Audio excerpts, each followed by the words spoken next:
There is a fossil that looks like a piece of industrial machinery. It is a spiral of teeth, not a jaw with teeth in it, not a row of them, an actual coil, wound tight like the blade of a circular saw, with each tooth standing up along the edge, triangular and serrated, and getting steadily larger as the spiral opens outward. Some of them are the size of a dinner plate. They come out of the rock as a single object, and the first thing almost everyone says when they see one is that it cannot possibly be real, or that it must be something other than teeth. It is teeth. It belonged to an animal that was swimming in the ocean somewhere around 270 million years ago, long before the first dinosaur existed. And for 114 years, nobody could tell you where on that animal it went. Not roughly, not approximately. Scientists could not agree on whether this spiral sat in the mouth, on the nose, in the throat, or somewhere else entirely.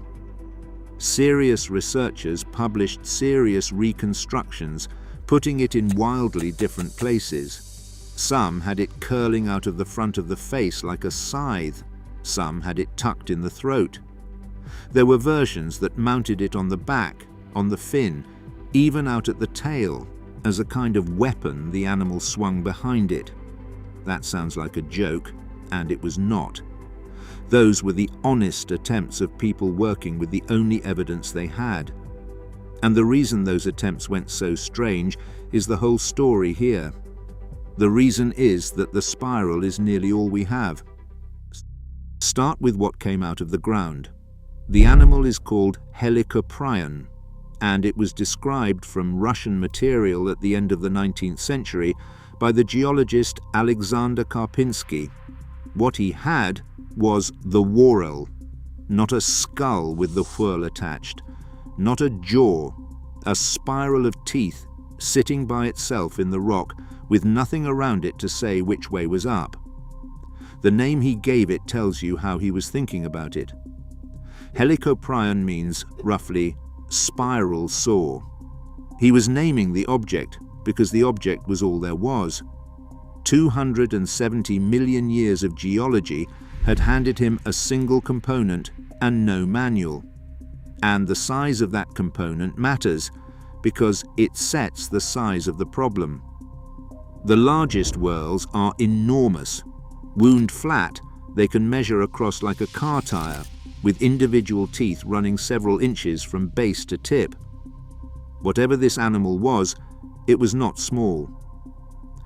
Estimates for the length of the biggest individuals have ranged widely over the years, and that is its own admission of how little there was to work with. But the consensus has always been that Helicoprion was one of the larger predators in its ocean, something in the range of a modern great white, and possibly beyond it. So you have a very large marine predator, known almost entirely from one spectacular part, and no agreement on where that part went. And before we go further, it is worth asking the question almost nobody asks about this fossil, because the answer explains the whole shape. Why is it a spiral at all? Think about a shark. A shark is a conveyor belt of teeth. It grows them continuously in rows, and as the front ones wear down or break or get left behind in something, they fall out and the row behind moves forward to replace them. A single shark can shed thousands of teeth across its life. That is why shark teeth are so common as fossils, and shark skeletons are so rare. They were shedding the durable part constantly. Helicoprion did not do that. It kept them. Every tooth it ever grew stayed attached, and each new tooth was added at the base while the older ones were pushed further along. And because they were being added continuously to a structure that was anchored at one end, the whole assembly curled. That is what a spiral of teeth actually is. It is not a weapon that was designed as a coil. It is a lifetime of teeth that were never thrown away, wound up on itself. Which means the fossil is also a record. The smallest teeth, at the tight center of the spiral, are the ones the animal grew when it was young. The huge ones on the outside are from the end of its life. You are looking at the animal's entire dental history, in order, preserved in a single object. Read from the middle outward, and you are reading its biography. That is a genuinely strange thing for an animal to do, and it is part of why the fossil confused people for so long. It does not look like a mouth, it looks like an artifact. The rest of the confusion comes down to what Helicoprion was made of. Like sharks and rays today, its skeleton was built from cartilage rather than bone. Cartilage is flexible, light, and biologically excellent, and it is almost worthless to a paleontologist because it rots. Under ordinary conditions, it simply does not survive to become a fossil. Teeth are different. Teeth are the hardest tissue an animal produces, and they preserve beautifully. So, what the ocean floor handed down to us, over and over, across sites in Russia and later in North America, including the phosphate mining country of Idaho, was the one part that could survive. The spiral. Everything that held it, everything around it, everything that would have told you instantly where it belonged, was gone. Imagine being handed a chainsaw chain, alone, with no chainsaw, and being asked to reconstruct the machine it came from, and also the person operating it, having never seen either. That is roughly the problem. And it is worth saying plainly, because it is easy to laugh at the old reconstructions, and the laugh is not really fair. They were not being careless. They were being asked to rebuild an animal from a single component, and the component was extremely weird. So the guesses began, and they kept going for over a century. The most persistent idea, and the one that shaped nearly every illustration you have ever seen, put the whorl in the animal's mouth, in the lower jaw, with the front of the spiral projecting outward past the lips. This is the buzzsaw. The image is irresistible, a shark-like animal cruising through Permian water with a rotating blade of teeth mounted in its face, cutting through anything it swam into. There were problems with it. If the spiral stuck out beyond the jaw, the outermost teeth would be exposed, unsupported, and constantly slamming into things. Teeth are strong in compression and much less happy about being levered sideways. A blade hanging out in open water is a blade that snaps. And there was a second problem, which is drag. An animal that hunts in open water lives or dies on how efficiently it moves, and bolting a large irregular structure to the front of your face is close to the worst thing you can do to your own hydrodynamics. Every reconstruction with the spiral projecting forward was describing an animal that had made itself slower in order to carry a weapon it would break the first time it used it. But the deepest problem with all of these versions was not mechanical. It was evidential. Look closely at what was actually being argued about. Nobody was debating a measurement or a structure or a reading of the fossil. They were debating a placement, and the fossil said nothing about placement at all, because the part that would have said something had rotted away before it ever became rock. Everyone was looking at the same object and imagining a different animal around it, and the object could not adjudicate. That is a very specific kind of scientific deadlock. It is not that the question was hard, it is that the evidence required to answer it did not appear to exist. Other reconstructions tried to solve that by tucking the whorl somewhere safer. Put it in the throat, and it becomes a grinding mill for whatever the animal swallows. Coil it in the upper jaw instead. Or, and people genuinely propose this, get it out of the head altogether. Mount it on the dorsal fin as a defensive structure. Put it at the tail as a slashing weapon. Every one of those reconstructions was published, argued over, drawn, and printed. And none of them could be settled, because settling it required a piece of evidence that nobody had. You cannot work out how a spiral of teeth sat inside a jaw if you have never once found the jaw. If you're enjoying this, take a second to subscribe. I dig into one of these every week, which brings us to a rock in Idaho and a machine borrowed from a hospital. The Idaho Museum of Natural History holds a Helicoprion specimen catalogued as IMNH 37,899. Like the others, it has the whorl, but this one had something else, something that had gone unrecognized, sitting in the same block of rock, preserved cartilage from the animal's jaw. That is the thing that had been missing for 114 years. Not a better drawing, not a cleverer argument. The actual jaw, fossilized against the actual teeth, in their original relationship to each other, in one piece of stone. The problem was that you could not see it. It was inside the rock, and it was cartilage, which does not obligingly split along a clean surface the way a bone might.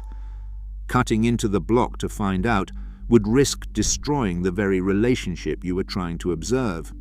So, in 2013, a team led by Leif Tapanila at Idaho State University did the obvious modern thing and the thing nobody had been able to do for the previous century. They put the fossil in a computed tomography scanner and looked straight through the rock. Computed tomography works by taking X-ray images from many angles and reconstructing them into a three-dimensional model of what is inside. It is how a hospital sees a tumor without opening a patient, and over the last couple of decades, it has quietly become one of the most powerful tools in paleontology, because it lets you examine the inside of a fossil without breaking it. What came back was not a picture of a spiral. It was a picture of a spiral in context. That distinction is the entire 114 years. Every previous specimen had given researchers the teeth alone, floating, contextless, an object to be placed by argument. This scan gave them the teeth and the thing that held them, still in the arrangement the animal had died in. The relationship that everybody had been guessing at was simply there, recorded in stone, waiting. The scan resolved the argument. The whorl was in the lower jaw, all of it, not projecting out past the front of the mouth like a saw blade, but sitting inside, running the full length of the jaw, with the cartilage wrapping around and supporting the spiral along its whole course.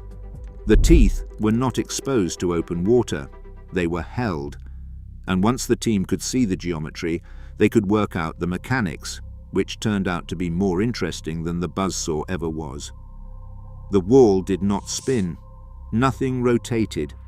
Instead, as the jaw closed, the spiral rolled backward and inward, and the teeth swept through anything caught between them, pulling it deeper into the mouth as they went. Less circular saw, more a set of hooks that draws prey inward while it cuts. For soft-bodied animals, which is likely what it was eating, that is a very effective arrangement.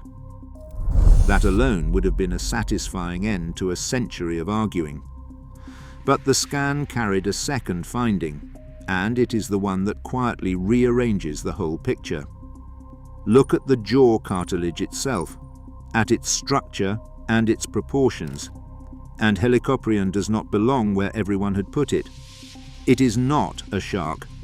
Every reconstruction, every illustration, every museum model had drawn a shark, because the teeth looked like shark teeth, and the animal was clearly a big marine predator, and sharks are what big marine predators look like.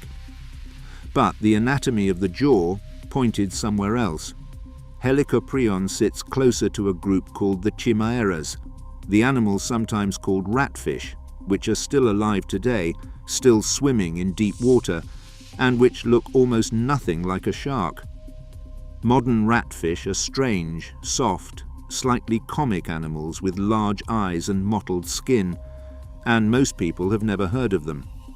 Their ancestors, it turns out, included something with a coiled saw of teeth in its lower jaw that grew to a size worth being afraid of. The buzzsaw animal was not a shark that went weird. It was a member of a quieter branch of the family tree that produced one spectacular member, and then, as far as we know, never did anything like it again. So here is where 114 years of confusion actually lands. The spiral was in the mouth, where the most common guess had roughly placed it, but it was fully enclosed rather than sticking out, which is the detail that had made the whole thing seem impossible. It did not spin. It rolled and drew prey inward. And the animal carrying it was not the shark everyone had drawn, but something related to the strange, retiring fish that are still out there now. And it is worth being clear about what the scan did not settle, because it did not settle everything. We still have no complete Helicoprion. The cartilage in that Idaho block was a piece of the jaw, not a skeleton. The overall shape of the body, the fins, the proportions, how it actually swam, all of that is still reconstructed by inference from its relatives rather than read directly off a fossil. Length estimates still vary. What exactly it was eating is still argued from the mechanics rather than from stomach contents. So the picture you will see in a museum today is better founded than the buzzsaw ever was, but it is still, in large part, a careful reconstruction around a small amount of hard evidence. The difference is that the most important piece is no longer a guess. None of that was won by arguing better. It was won because one specimen in Idaho happened to preserve a piece of cartilage that nobody knew was there, and because somebody eventually pointed a scanner at it. That is the part I keep coming back to. For over a century, the answer was sitting inside a rock in a museum drawer. Not lost, not undiscovered, not at the bottom of the ocean. In the building, catalogued, on a shelf. The evidence had been collected. Nobody could see it yet. It makes you wonder how many other arguments are like that right now. Not waiting on a new expedition or a lucky find, but waiting on someone to look again with a better instrument at something we already have.